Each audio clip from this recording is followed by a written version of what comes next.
I'm Dr. J.J. Hurtak with my wife, Dr. Desiree Hurtak, and we're here to discuss a fantastic new book on the horizon of music and sound. In fact, that title, Sound, is why we're all together, exploring the dimensions of a new universe, from sounds in outer space to sounds of the human heart, to sounds even to the plant world. Desiree and I have been privileged to work with the upper 1% of musicologists, psychologists, and space engineers, all connected with the concept of sound.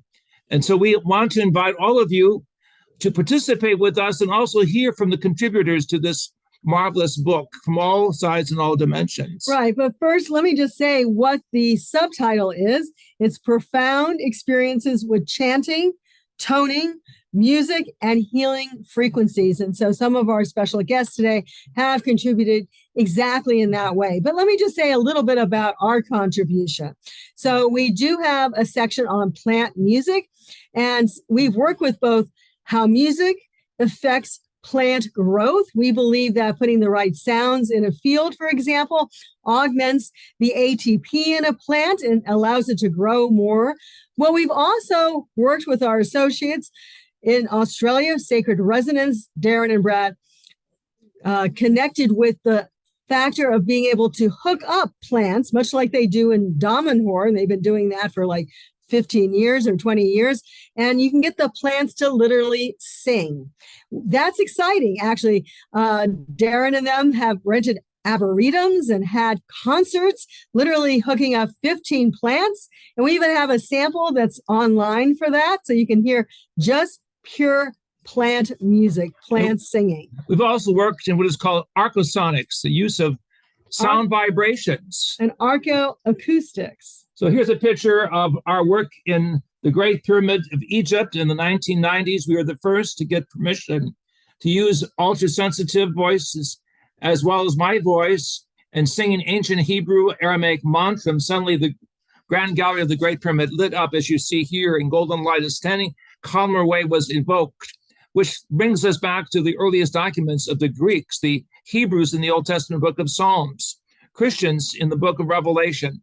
Speaking of the soundscape, we're dealing with what is known as a class of waves from 20 to 20,000 cycles per second that decipher really the aspects of human communication, the consciousness dimensions of the human mind or psyche, as well as the movements of the human heart, as ciphered also by heart math specialists in California. So we're looking at a whole new reality of the horizon of sound, what it means to us, what it can do to enrich the expressions of life in the world and bring us all together as a human family. Right. And speaking of archaeoacoustics, we've actually brought sound testing equipment into the pyramids of Mexico, several of them, and also of Egypt. And we've done white noise and pink noise sweeps. This covers a whole area to figure out where the greater resonance is. And we do feel that these sacred temples were designed for sound chambers to activate the higher consciousness and to allow us to reach into heavenly realms. And you get this with churches. We're going to introduce Ulrika Graniger in a few moments. And also, this was published in Arqueologia, the most prestigious archaeological journal by INA in Mexico, working with engineers and acoustic specialists who said this was a whole new chapter of realizing these ancient structures of pyramids and temples were made to induce sound techniques of participants, changing their consciousness, creating higher realities, or what we will call spiritual induction, of we will call the mystical path of life, but also putting people together from all cultures into a common resonance. So this is the excitement that we've seen and published now in this new book with all of you here. So talking about archaeoacoustics and ancient temple sites, I'd like to introduce Ulrika Graniger. She's our associate from Germany, from all of Europe, really. And she wrote a contribution called Sound and its Mysterious Mass. Ulrika, tell us a little bit about what this is all about.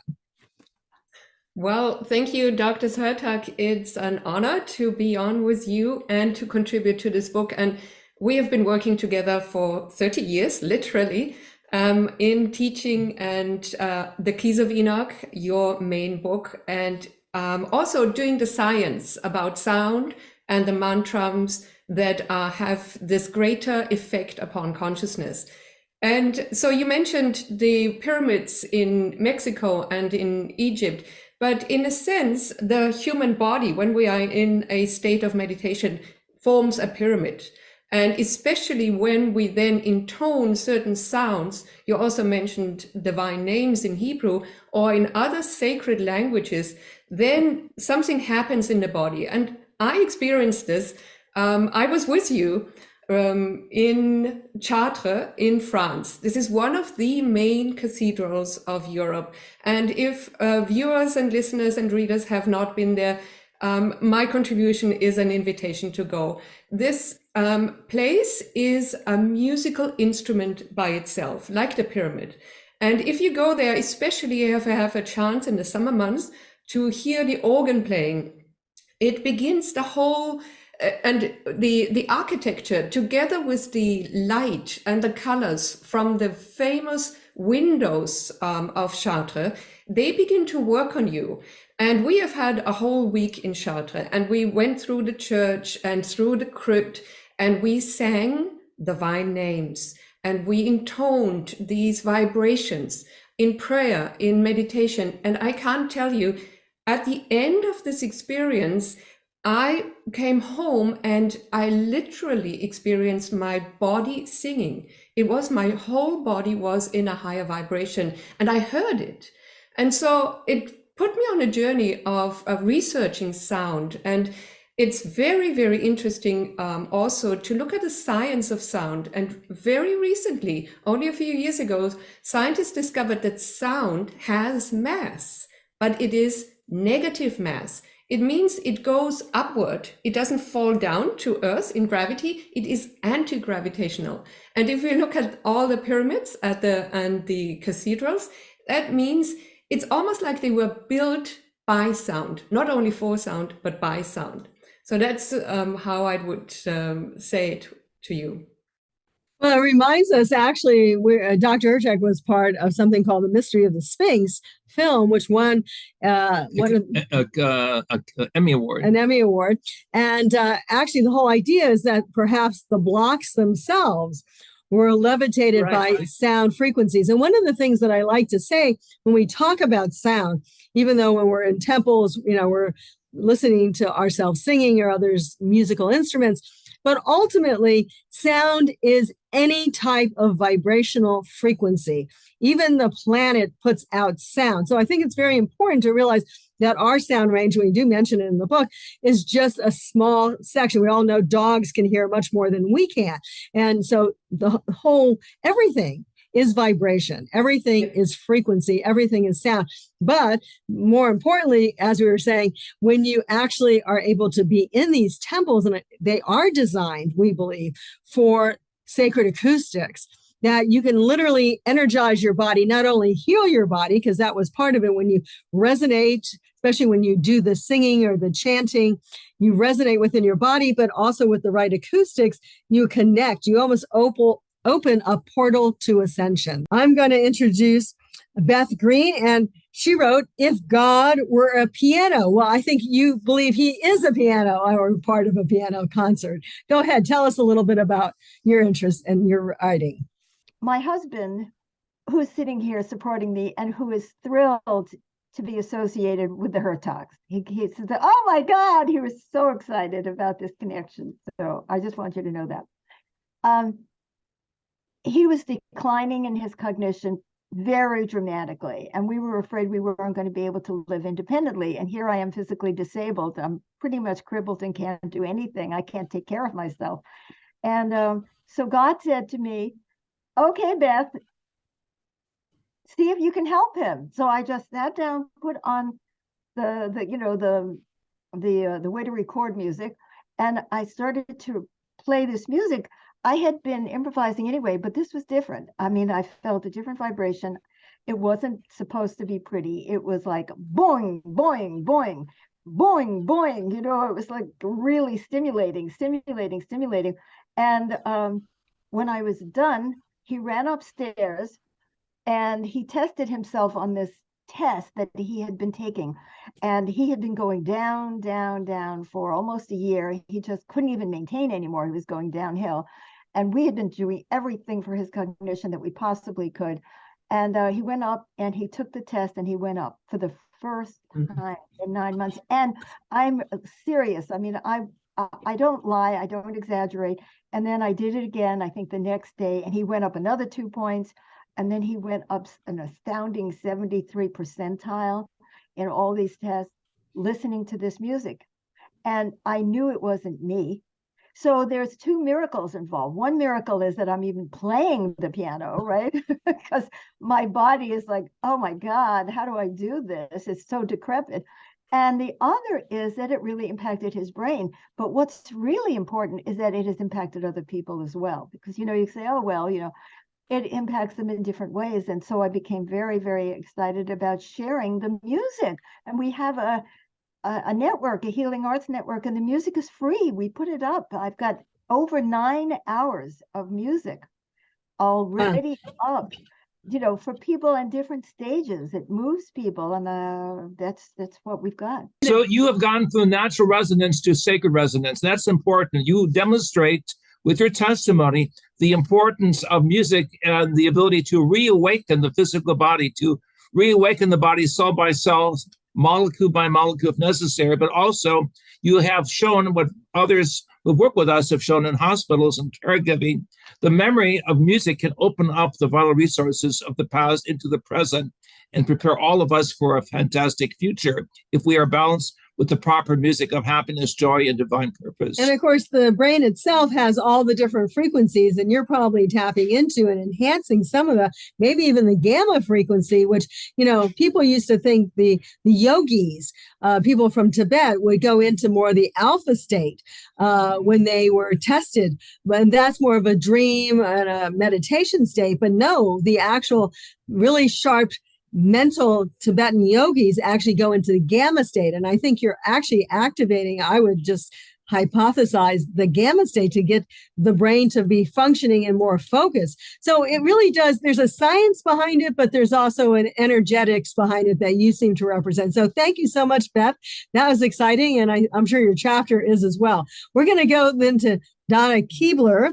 And her great talk is about singing with the angels. And of course, should have put you right after the cathedral, because that's what we're trying to do when we go there too. Let us know what you're talking about. Beautiful. Thank you. And first off, I would again just like to say thank you so much for writing this book and for having me be a part of it. I have learned so much. When it came in the mail, I read it cover to cover. It's phenomenal. A lot of the work I do is channeled and I just go. So I don't understand necessarily the specifics about it. It's more, I just know what to do. So in this particular story I wrote, Singing with the Angels, I had a number of visitations from angelic beings of light. In one of the chapters, there was also a visitation from a sort of lower being of light. And I had a little bit of a moment with that character. But basically, my visitations with different angelic beings take the place over about 3 years. I've had many outside of this particular story, aside from this story. And they take place, the first segment of the story is in England, in Tinchadgel area. And I had visitations where the angels cleared my throat chakra, and a lot of gurgling and mucus kind of energy came out. And as an aside, I do a lot of healing work nowadays with toning and frequency and speaking languages. I speak hundreds. It's amazing. And yeah. So anyway, so one of the things I often tell clients like you are, which I think it's phenomenal that it's in the back of the book, is just do it. You got to clear yourself out. And it may not sound great at first. It may sound terrible, but that's, to me anyway, in my experience, part of the clearing process. So in my first visitation in my story, it was a clearing process, and it didn't sound too good. It didn't feel too good. Then I segued into moving to a sacred location in Peru, Ollantaytambo. And Yeah. yeah, I'm sure you Yeah, know. we know it. Yeah. I got kind of a moment of excitement, and I hopped into one of those chambers where you can sing and then it expands around other people if their heads are in the little niches. So I was with a spiritual group, and their heads were in the little niches, and I popped myself in and channeled. And that was pretty profound. I thought it was just kind of being amusing and funny. And meanwhile, I'm crying, they're crying. So we all got a healing that day. And then the third instance in the book was I was in Tasmania, and I had another beautiful experience. This one was enabled me to sing at a highest pitch probably that I've done thus far. Again, it was me. It was coming out of my mouth, but it wasn't me. Was it the angels? Probably both, right? And from that, I just could feel the vibrations within healing and clearing and upgrading me, bringing me back into my divine blueprint. And one of the other things I'll mention that you just said a moment ago is I know these tones I do, when I work with people, they open portals and dimensions, and then I can see with my psychic vision even more so. Once I do the opening, I got it. I can see it in a whole bunch of different dimensions simultaneously while working with someone. So this experience was an initiation, because I was a little cocky at first. 3 years later, then I was given more gifts, more openings, to again, for myself to heal and evolve, and for my clients and the planet.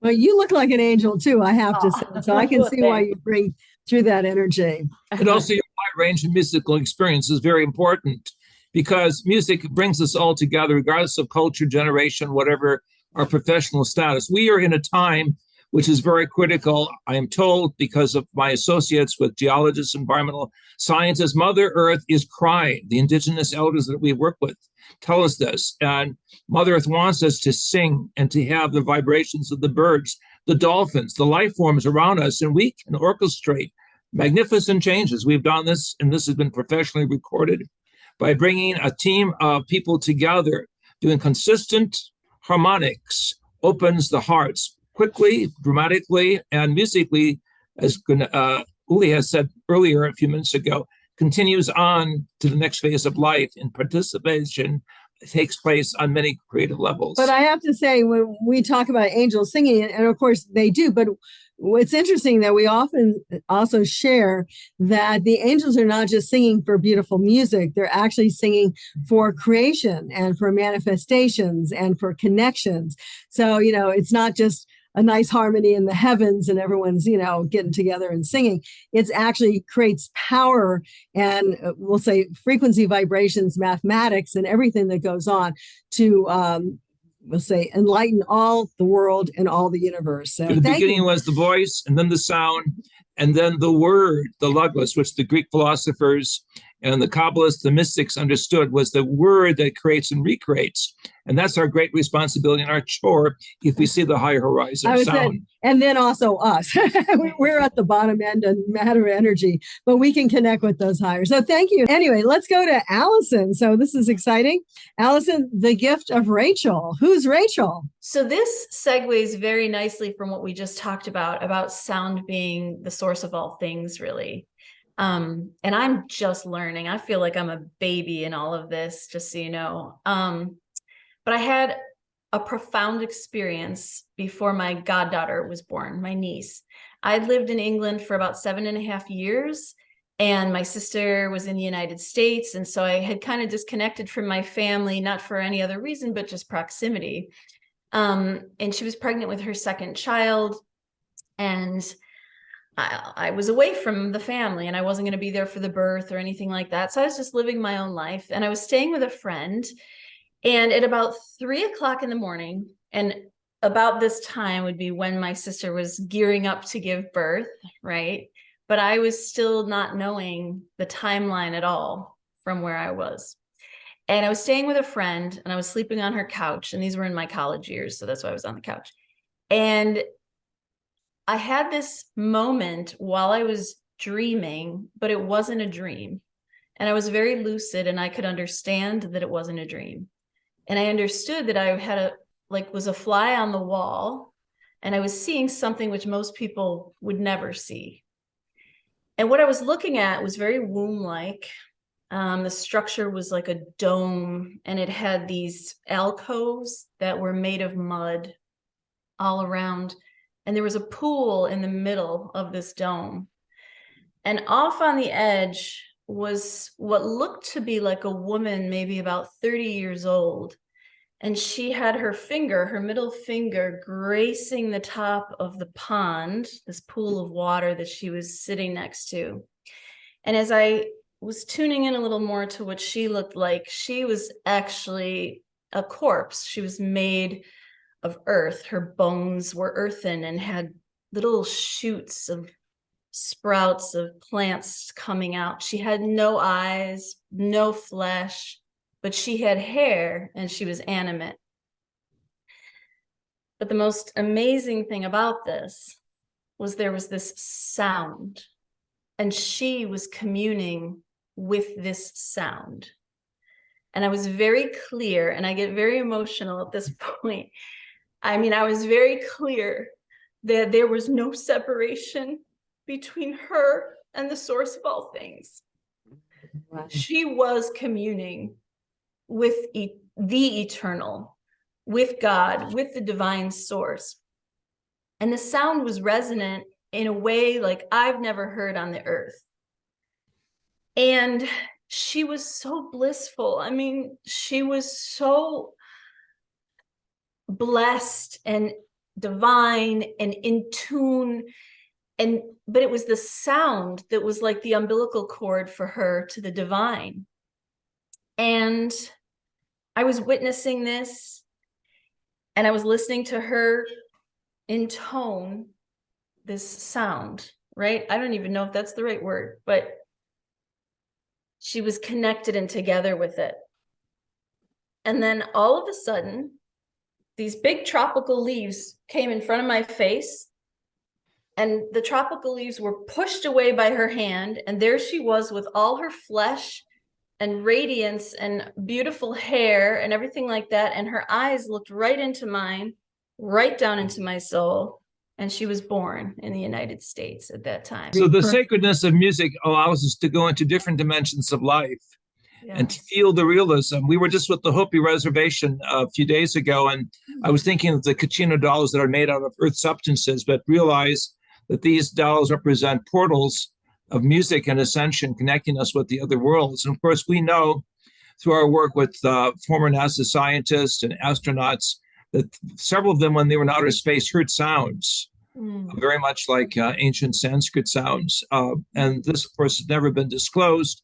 I'm saying this in part because of the significance that we are all part of a much larger training process as souls in human form, learning, as it were, the sounds of the universe. Some would call it the extraterrestrial languages, others would call it the ultra-terrestrial or the divine. Or the angelic that languages. Sings within our heart. When we find that, we become new beings. We become really servants of all humanity. The dogma, the restrictions, the separations that you just shared with us remarkably all fall away, and we see the soundscape of unity with the divine and the human in marriage and celebration. But we do feel family is very, very deeply connected and oftentimes manifest together. So she's probably part of your cosmic family, would say, and then you recognized her when she came into this physical reality. And all of you for joining us, and please get the book at Amazon.com or at SacredStories.com. May the divine source of all sources, light of all lights, love all loves, manifest the great joy of life through sound in all of our lives. May we be together. And if you wish, I can give an intonation. Well, just do an Om. That'll be good. Om Shalom.